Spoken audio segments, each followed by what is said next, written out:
Jadi semoga kita disinari oleh kasih dan cinta. Dan buat kalian yang baru saja kesasar atau terdapat di sini, aku si pembisik kartu, aku tinggal di Belanda dan di Thailand.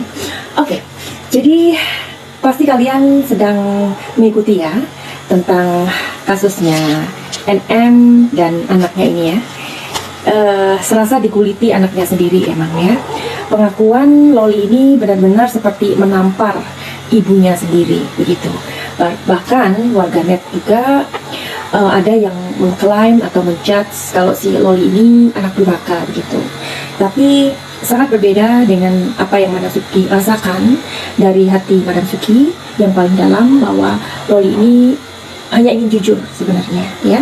Jadi dia mengumpulkan keberaniannya selama ini dan dia hanya ingin menjadi pribadi yang baik. Dia masih 15 tahun loh ya. Seperti pengakuannya dia itu teenager ya. Kalau nggak 15-16 ya, masih muda sekali. Jadi dia memilih untuk menjadi orang baik gitu. Nah, pada saat Tony Didola ini mengupload gambar atau foto dari Loli dan Tony Didola di akun Instagram Tony Didola, nggak lama setelah itu besoknya akun dari Tony Didola ini raib begitu. Oke, jadi apa yang bisa kita petik dari apa yang terjadi dengan peristiwa ini sebenarnya? Sebenarnya nggak semua ya, nggak semua orang tua itu benar ya, dan nggak selamanya salah gitu ya. Nggak semuanya orang tua itu benar dan nggak semuanya anak itu salah ya. Si Loli ini kan sudah teenager ya, sudah puber ya. Anak-anak yang sudah puber ini memang mereka mempunyai rasa yang mereka sebenarnya bisa mengamati ya. Mereka bisa mengamati, mereka sudah menjalani kehidupan bersama dan dia ini mengumpulkan banyak data dan informasi begitu loh ya. Ya, jadi ini saatnya si Loli ini mengambil sebuah keputusan gitu. Jadi apa yang terjadi dengan Loli ini sebenarnya banyak sekali dialami oleh Loli-Loli yang lain di luar sana, yang mana mereka nggak bisa speak up. Ya, mudah-mudahan anak-anak lain yang mempunyai kondisi situasi seperti Loli pada saat ini, kalian bisa bersuara, kalian bisa melihat Loli gitu, karena kalian berhak untuk dicintai, kalian berhak bebas mengemukakan pendapat. Jadi orang tua itu nggak selamanya benar ya. Jadi ada kalanya orang tua justru harus belajar kepada anak begitu, dan kadang orang tua itu secara tidak sadar ataupun sadar memberikan banyak sekali beban kepada anak-anak ya. Jadi anak-anak itu disuruh begini, disuruh begini. Yang menyuruh itu sebenarnya adalah ego dari orang tua, kemauan orang tua. Anak-anak hanya mengikuti. Kenapa mereka mengikuti ya? Karena mereka alih-alih adalah apa ya? Kamu kan harus berbakti sama orang tua. Kamu kan harus mengikuti papa atau mama atau begini-begini. Karena kamu sudah disekolahin, kamu sudah dirawat, kamu sudah diberikan makanan dan ini dan itu dan itu. Kadang-kadang orang tua itu juga bisa mengungkit loh ya. Iya. Oke, jadi kenapa ya Loli ini juga sampai nggak ngerti gitu. Sebenarnya mama ini kenapa gitu. Oke, jadi kita lihat aja yuk. Sebenarnya emosi apa sih yang ada di dalam miminya si Loli ini? Seperti penuturan Loli ya di video itu ya. Jadi ayo kita lihat bagaimana dan apa sebenarnya emosi yang membuat miminya Loli ini seperti itu ya. Kita akan terhubung dengan emosi miminya Loli ya.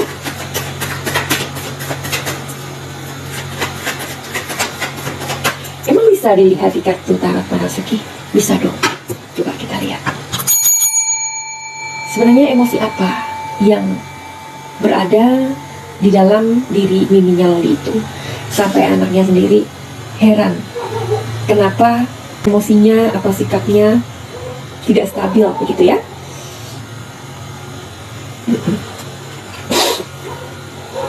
Ya, di sini ada traveling, oke?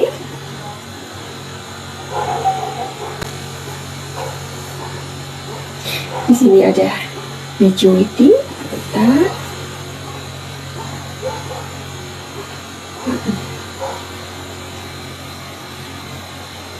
di sini ada Turning In. Kalau kalian lihat gambarnya di Turning In, coba perhatikan baik-baik gambarnya. Nih, ngeri nggak? Iya. Jadi di kartu ini disclaimer ya, mengatakan di sini ada traveling. Traveling itu adalah pikiran yang mengembara, pikiran yang tidak ada di rumah. Orangnya, raganya ada di rumah, tapi pikirannya kemana-mana.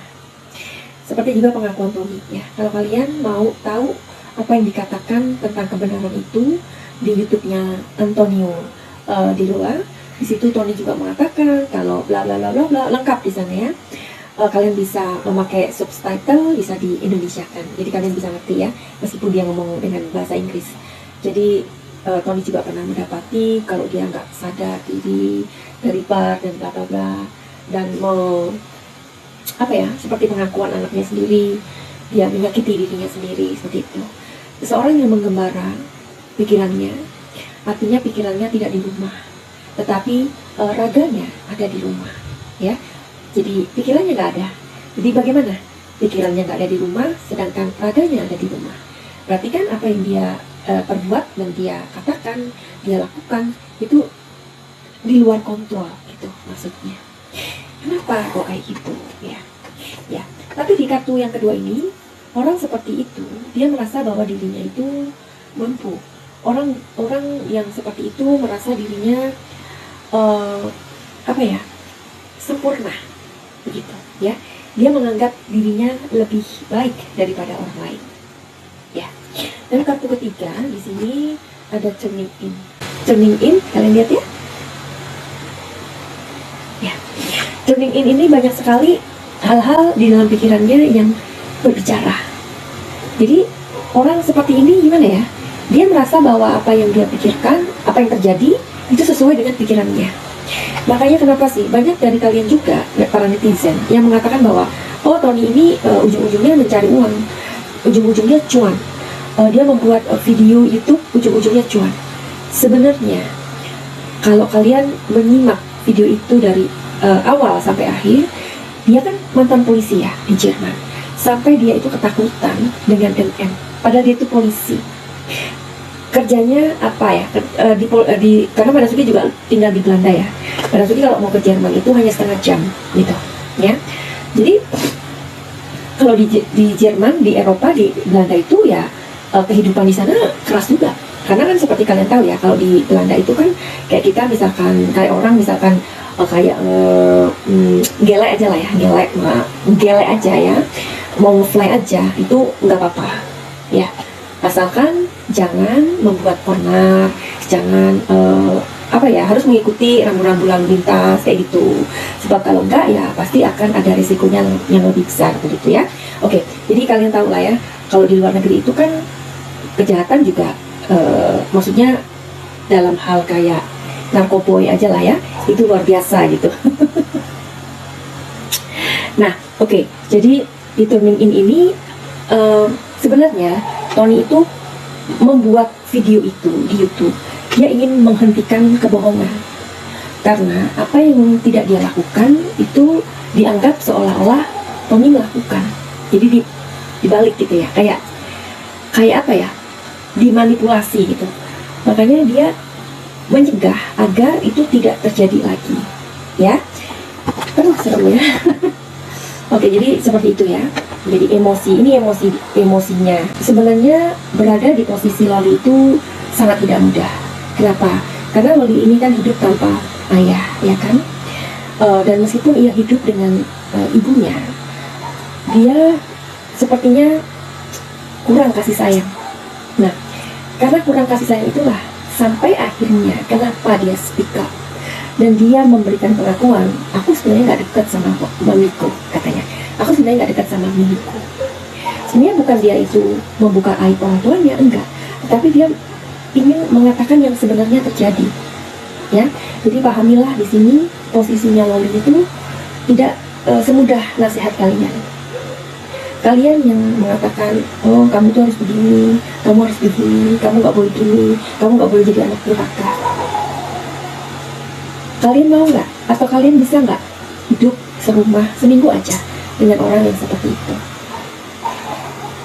Apa mungkin nasihat kalian itu berlaku? Ya, kita kadang gampang mengatakan ini dan itu A, B, C, D, sampai Z, karena kita tidak ada di posisinya Loli.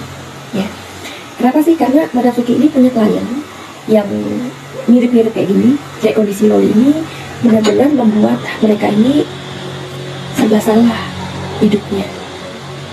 Ya, bahkan mereka ini merasa bahwa dia itu berada di lingkungan yang toksik dan mereka harus menghentikan.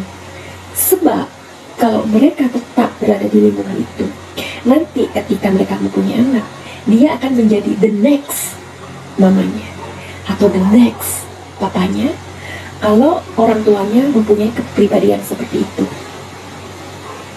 Tolong sampai di sini kalian itu bisa mengerti. Seandainya kalian berada dalam kondisi Loli, dia hanya ingin menjadi orang baik. Dia hanya ingin berhenti menjadi orang yang ada di lingkaran itu. Karena dia dengan sadar, dengan awareness, dengan kesadarannya, ya, dia nggak pengen menjadi the next mamanya. Atau misalkan papanya yang seperti itu. Kliennya Madam Suki nggak mau menjadi the next papanya. Mudah-mudahan sampai sini kalian paham. Ya, oke. Terus apa yang Loli pikirkan selama tinggal dengan mininya? Coba ya kita bedah ya. Apa sih gitu sampai dia ini bisa speak up seperti ini? Jadi kehidupan apa yang dijalani Loli selama ini? Ya, kita masuk ke pikiran Loli ya. Madam Suki mohon izin ya Loli ya.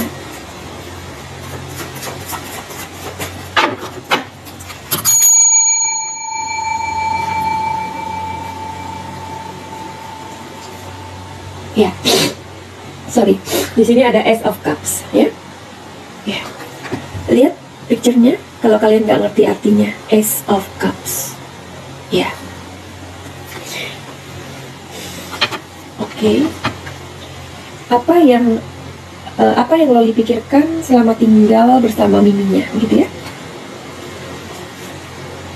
Di sini ada King of Swords, ya. Ini Cups, ini Sword, ya.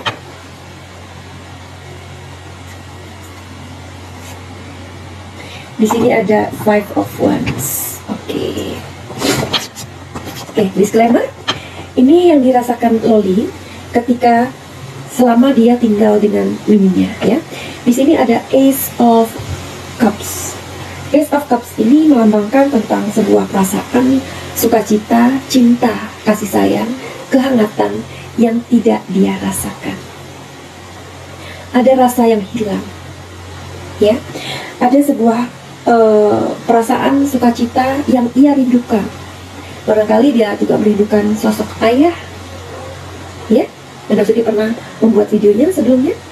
Jadi Ace of Wands adalah sebuah hubungan cinta, sukacita, kehangatan, ya, yang tidak dia rasakan. Nah, oke. Di sini ada King of Swords, ya. King of Swords itu apa? King of Swords itu adalah sebuah perlindungan,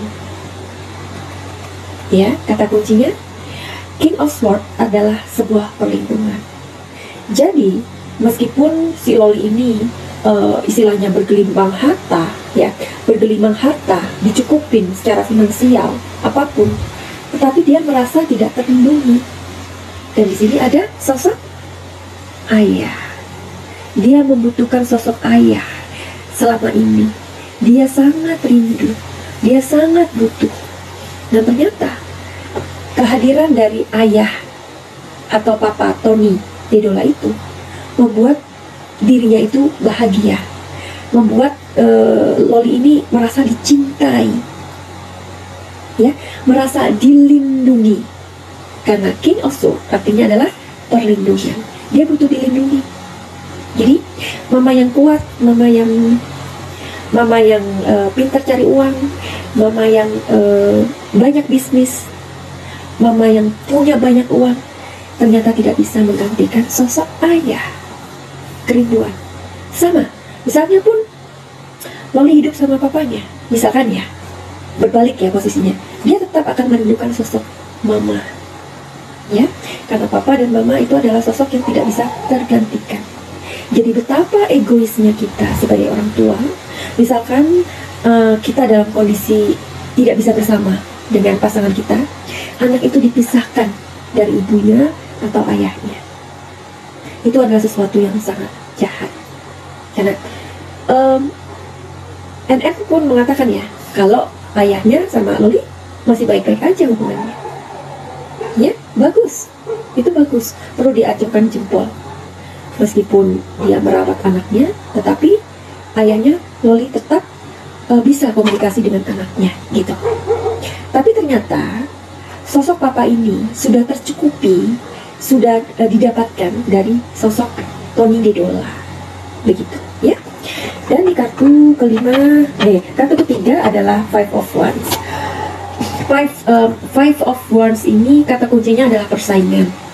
Persaingan di sini dia melihat miminya terlalu kerja keras, bersaing dengan rekan-rekan kerjanya atau bla bla bla, sehingga ini membuat dia capek gitu.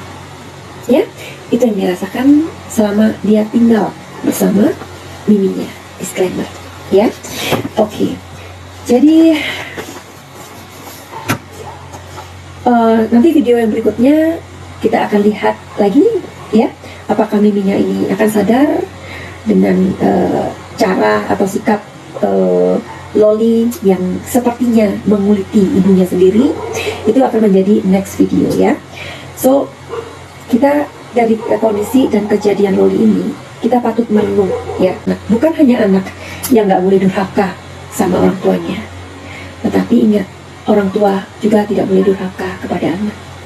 Begitu ya. Oke, buat kalian yang mau reading tarot secara personal untuk melihat masalah kalian secara finansial, asmara, apapun itu, usaha, ya, kesehatan, boleh banget untuk private reading berbayar. Dan buat kalian yang mungkin mempunyai masalah kayak misalkan bipolar, anxiety, terus udah gitu psikosomatis, gangguan-gangguan kepribadian, gangguan dalam pikiran, ya. Terus juga hal-hal lain yang nanti bisa dibicarakan seperti inner child, seperti inner wound, mempunyai banyak trauma di masa lalu yang belum selesai. Silakan untuk mengikuti penyembuhan energi lintas benua ya, karena Madam Vicky ada di Belanda dan di Thailand. Oke? Terus begitu aja. Kalian bisa mengikuti program paket cahaya karena Madam Vicky bisa menyembuhkan hal-hal yang tadi Madam Vicky sebutkan ya. Bahkan ada banyak klien Madam Vicky yang udah pernah datang ke psikolog, juga pernah datang ke psikiater, tapi mungkin belum jodohnya ya, sehingga mereka datang ke Madam Vicky dan mengalami kesembuhan. Oke, finally begitu aja. Send love and light. Salam Madam Vicky di Thailand. Salam cahaya. I love you.